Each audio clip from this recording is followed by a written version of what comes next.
You always do this. It's always my fault, isn't it? Please, not in front of the children. A billionaire came home past midnight, expecting peace. But behind the bathroom door, he found his maid slumped against the toilet, and strapped to her back were two infants asleep in orange. Towels lined the floor. A knife lay by the valve. Rules said, "Fire her." What happened next?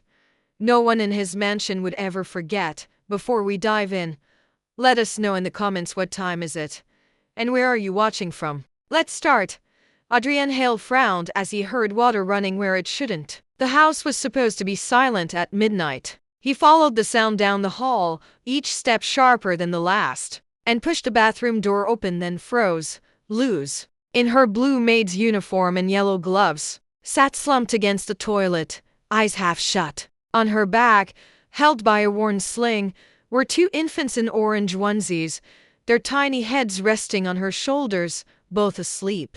Towels were stacked along the baseboards, and a butter knife lay by the valve she'd been fighting. Adrienne's voice cut the air. "Luz, what is this?" Her eyes opened wide. She jerked upright, steadying the babies with one arm. "Mr. Hale, please don't raise your voice. They'll wake the children in my house." Adrienne's tone was sharp enough to wound. "You know the rule. No dependents. No exceptions." Luz swallowed. "Daycare closed from a pie burst. My sitter didn't answer. I had no one, sir. I strapped them to me so I could still work. I couldn't risk losing this job." "You couldn't risk losing your job," Adrienne repeated, fury stiff in his throat. "So, you carried two infants into a bathroom with bleach, tools, and broken plumbing." Her voice cracked but held firm. "Yes, because you told me this bathroom had to shine before your guests arrive. I cleaned every corner." The valve jammed. Water started spilling. "If I left it, your floor would have flooded. I stopped it. I protected your house. You should have called maintenance." "I did. They said, 'Tomorrow.'"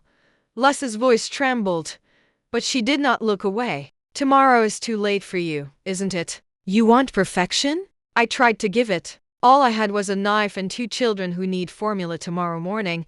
One of the twins whimpered. Luz shifted her weight, rocking gently until the sound faded. "This isn't recklessness, Mr. Hale. It's survival. You asked for spotless. I made it spotless. I didn't know how else to do both." Adrienne looked down at the towels, the crude fix, the red welts where the glove had rubbed her hand raw. "What are their names?" His voice came out lower. "Matteo and Daniel. 7 months." Luz lifted her chin. "They're not sick. They're not trouble. They're just mine." "You broke policy," Adrienne said flatly. "I did. HR will demand my termination tomorrow, then fire me tonight," Luz answered, her voice cutting through the air. "So I know if I'm walking home with them on my back, or waiting for a bus that never comes. Just don't leave me guessing." Adrienne rubbed his forehead. "You don't understand what kind of risk this is for me. And you don't understand what kind of risk it is for me every day."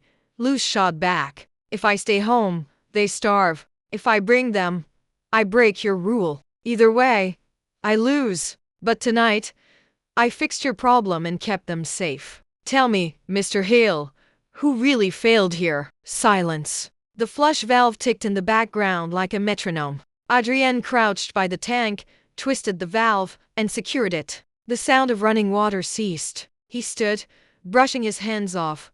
"You almost injured yourself with that knife. And yet the leak is gone," Luz said, voice quiet but edged. He studied her. The twins breathed steadily on her shoulders. Her back was straight, though exhaustion threatened to drag her down. "You broke the rule," Adrienne repeated, softer now. "I did." He exhaled hard. "You're not walking anywhere tonight. You'll sleep in the downstairs guest room. Tomorrow, we'll talk." Tears filled Luz's eyes instantly. She turned her head away. "I don't need pity." "This isn't pity," Adrienne said firmly. "This is me admitting you did more for this house tonight than anyone else on my payroll." Her lip trembled. She couldn't answer.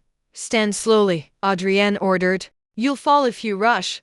Luz rose shakily, still clutching the sling straps. Adrienne offered his hand. She hesitated, then took it. Her palm was warm, rough, trembling, From the hall came the sound of a guard's radio crackling, security moving closer. Adrien straightened, squaring his shoulders. If they ask, you stopped a leak. Not a word about the twins. Not tonight.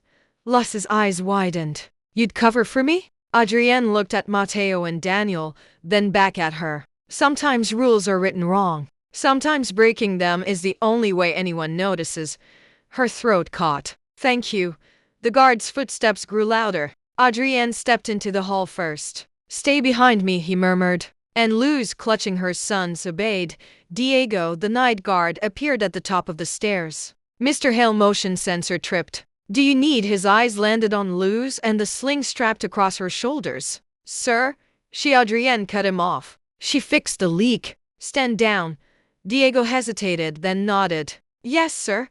When the guard disappeared, Adrien guided Luz toward the kitchen. She looked ready to collapse, her twins shifting softly in their sleep. Sit, Adrien ordered. I can't sit. His tone left no space for defiance. She lowered herself into a chair, clutching Daniel as he stirred. Adrien opened the fridge, pulled a bottle of milk, and started warming it. His hands were stiff, unpracticed, but determined. You don't need to do this, Luz whispered.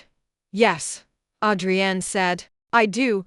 He handed her the bottle. Feed him. She obeyed silently. Daniel latched. Matteo pressed against her chest. For a moment, the only sound was the soft rhythm of babies drinking.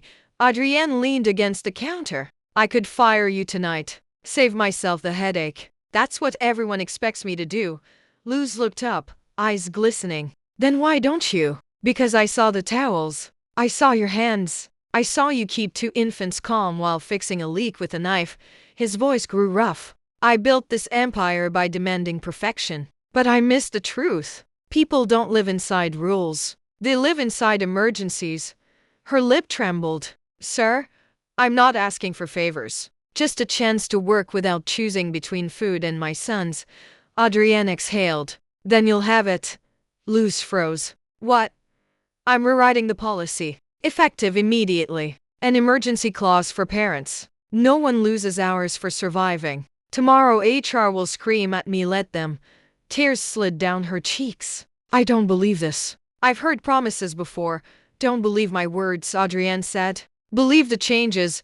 She shook her head slowly. Why me? You could hire 10 others with no children, because 10 others wouldn't have kept this house from flooding tonight. You did. The twins stirred again. Luz rocked them gently, her body swaying from instinct. When my mother cleaned houses, every boss said, we're family here. But when she asked for one sick day, she wasn't family anymore. I learned not to trust words. Adrien straightened. Then trust this. Tomorrow morning, a nursery project begins downstairs. I'll fund it. I'll sign it. You'll see it. Her breath caught. You're serious? I am. They sat in silence, the night stretching thin. Luz kissed the crown of Matteo's head. If I had fallen asleep longer, they could have been hurt. You didn't fall asleep, Adrien said quietly. You collapsed and still you kept them safe. That's more than most of us manage by dawn.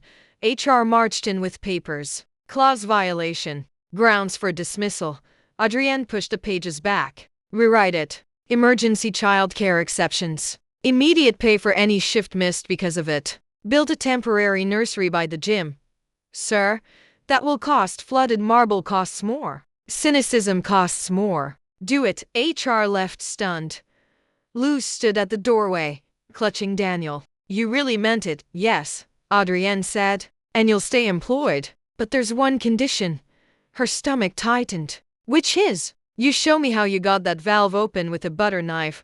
She blinked, then laughed through her tears. Deal. Later that evening, investors filled the mansion. Crystal glasses clinked. Polished marble gleamed. No one saw the nursery plan spread across Adrien's desk. When asked what kept him awake at night, Adrien didn't say markets or rivals. He said quietly, the fear that I'm tidy, but not good. Luz left with Matteo and Daniel asleep in her arms. At the elevator, she paused. I broke the rule. You could have made an example of me. I did, Adrien replied. Just a different kind. The doors closed. Adrien caught his reflection, a man in a suit, changed not by wealth but by two babies in orange who had forced him to rewrite his house and himself. What would you have done in Adrienne's place? Fire her or rewrite the rules? Share your thoughts below. And if this story moved you, hit like, subscribe, and turn on the bell so you never miss more powerful, grounded stories that prove humanity matters more than policy.